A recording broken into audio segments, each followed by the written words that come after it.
তাকে না চিনতে পারি? তাই গুরু রূপ ধারণ করে শ্রী গুরুদেব পতিত জীবের দ্বারে দ্বারে এসে এই হরিনাম বার্তা পৌঁছে দিয়ে প্রেমের বার্তা প্রেম বর্ষণ করে সেই প্রেম গাইলেই কলির জীবের প্রেমে মাতোয়ারা হয়ে যাচ্ছে। দিকে দিকে যত আছে নগরাদি গাম সর্বত্র প্রচারিব আমার হরি।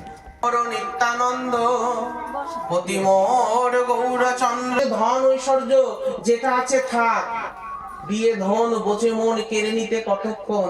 ভগবানের সাথে কপটতা করি, ছলনা করি, কত কিছু করি।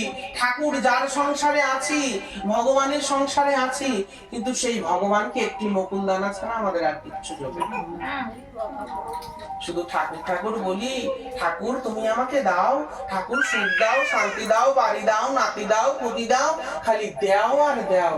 কিন্তু যার সংসারে আছি তাকে যে আমাদের কিছু দিতে হবে এ কিন্তু আমরা ভাবি না। তাহলে মা আমরা যে সুখের আশা করছি, কোথায় পাবো সুখ? এই সংসারে আমাদের দুঃখ কষ্ট যন্ত্রণা, যতই অর্থ থাক, যতই দোতলা থাক, বিল্ডিং থাক, সুখ যন্ত্রণা পিতার জ্বালা ছাড়া আমরা আর কিচ্ছুই পাবো না। বলি না হরি নামের মালা করো, হরি নামের মালা তো দূরে থাক, সেই বিষাণনের বিষয় মালায় আমাদের গলায় দিবানিশি হয়ে আছে। তাই এই বিষয় বাসনাকে দূর করতে হলে হরি নাম করতে হবে। ধনের প্রতি লক্ষ্য নয়, ধন আছে থাক, তোমার কৃপা বর্ষণ করে ভগবান তোমাকে দিয়েছে, পূর্ব জন্মের স্বীকৃতি তো ধন। এই ধন কার? এই অনাদিরাদি গোবিন্দের। তিনি আমাকে কৃপা করে রেখেছেন, তাই আমি আছি। কৃপা করে আমাকে দিয়েছেন, দিয়ে ধন বোঝে মন কেড়ে নিতে কতক্ষণ। ভগবান আমাদের দিয়েছে, দিয়ে মনকে পরীক্ষা করছে, দেখি ভক্ত তোমার মনটি কোথায় থাকে। কিন্তু আমাদের মনটি কেমন? এই ধন ঐশ্বর্য, এই সম্পদ, কত টাকা, কত দিকে আমরা ব্যয় করি, কত দিকে গচ্ছা দিই, কিন্তু 1 টাকা ভগবানের নিমিত্তে যে একটু দান করব, সেবা করব, সেই রতিমতি আমাদের হয়। কেন হয় না? পূর্ব জন্মের অপরাধ।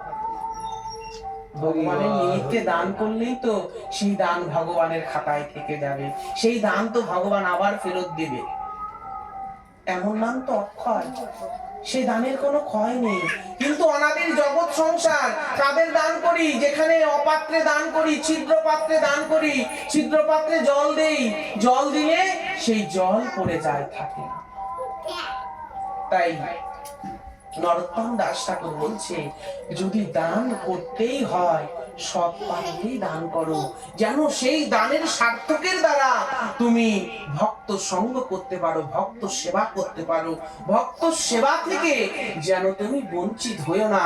সেই ধন যেন তুমি আবার কত বড় ধনী, কত দোতলা দিল গো, আমাদের পরে কিছুই করতে পারলাম। কেন হলো না? পূর্বে জন্মে নেই, সঞ্চিত করে আসেনি, কাউকে 1 টাকা দান করিনি, ভগবানের সেবার নিমিত্তে ধন ঐশ্বর্য লাগাতে পারিনি।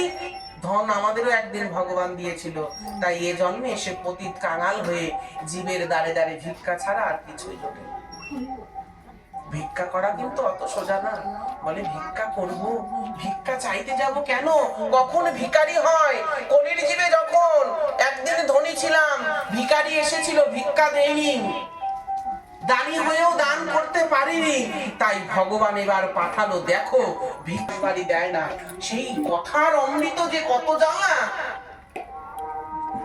সহ্য করা বড় কঠিন। তাই মাগো, ভগবান দিয়েছে, যতটুকু দিক না কেন, ভগবান আমার পূর্ব জন্মে এইটুকু পাওনা ছিল, সেখান থেকে কিছু ভগবান বলেনি সংসারের কাজে লাগিও না, সংসারের কাজেও লাগাও, কিছু দান করো, কিছু অর্থ দিয়ে ভগবানের সেবা করো। এই ধনেরই স্বার্থ।